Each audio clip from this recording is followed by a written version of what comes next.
Praise the lord. జనవరి 25వ తేదీ 2025.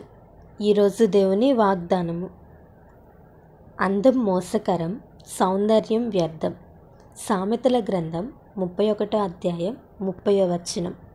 ఈ వాక్యం ద్వారా మనం తెలుసుకోవాల్సిన విషయం ఏంటంటే, మనిషికి రూపాన్ని, సౌందర్యాన్ని ఇచ్చింది దేవుడే.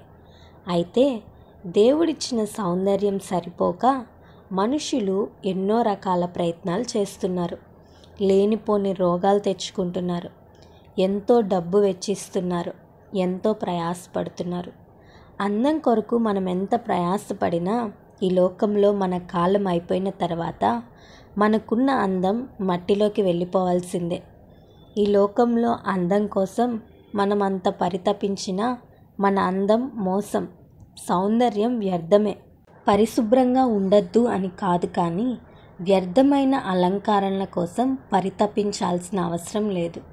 దేవుడు మనకిచ్చిన సమయాన్ని, ధనాన్ని, బలాన్ని మంచి వాటి కొరకు మనం ఉపయోగించాలి.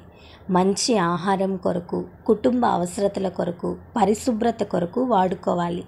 వాక్యానికి విరుద్ధంగా మనం జీవించకూడదు. అంతరంగంలో కుళ్ళుంచుకొని, అసూయ ఉంచుకొని బయటకి ఎంత అందాన్ని ప్రదర్శించినా ప్రయోజనం లేదు. మన దేవుడు అంతరంగాన్ని పరిశీలించే దేవుడు.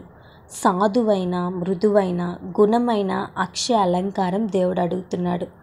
ఇతరులను ప్రేమించే స్వభావం, గౌరవించే స్వభావం, లోబడే స్వభావం, స్వార్థం లేని స్వభావం నీలో ఉంటే అదే గొప్ప అందం. ఇతరులను అర్థం చేసుకుంటూ కుటుంబంలో, సంఘంలో సమాధానం కలిగి జీవించినప్పుడు అందరికంటే నీవే అందంగా కనిపిస్తావు. అందం కోసం కాక దేవుని మహిమ కొరకు బ్రతికి దేవుని ద్వారా మెప్పు పొందుదాం. అట్టి కృప దేవుడు మనందరికీ దయచేయునుగాక. ఆమేన్. ఈ వీడియో మీకు దీవెనకరంగా, ఆశీర్వాదకరంగా అనిపించినట్లయితే లైక్ చేయండి, షేర్ చేయండి, కామెంట్ చేయండి, సబ్స్క్రైబ్ చేసుకోండి. మీ ప్రార్థన అవసరతలను మాకు కామెంట్ రూపంలో తెలపండి.